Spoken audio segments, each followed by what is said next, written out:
馬其頓信徒嘅慷慨已經成為傳奇，佢哋生活喺極度貧困中，卻仍然堅持奉獻。佢哋有充分嘅理由可以唔奉獻㗎，不過佢哋冇。佢哋嘅秘訣係咩呢？保羅解釋話，他們照上帝的旨意，先把自己獻給主，又歸附了我們。咁我哋應該點樣效法佢哋呢？首先就係要全然獻上自己，借着聖經同預言之靈嘅引導，我哋明白佢嘅旨意，並學習信靠佢。透過禱告，我哋邀請聖靈更新我哋嘅心思意念；透過服侍，我哋與主同工，接觸嗰啲佢正在吸引進入佢國度嘅人。呢個並唔係一次性嘅決定，乃係每日嘅旅程。每日清晨借着禱告同佢嘅話語喺佢嘅同在中開始嘅。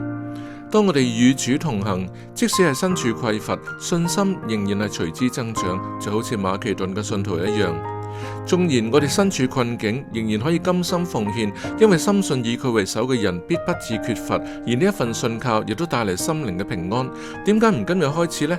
不如喺禱告中向耶穌陳明，我願全然歸於你，求佢賜下力量，建立每日與主相交嘅習慣，賜能力喺每件事上遵守佢嘅話語。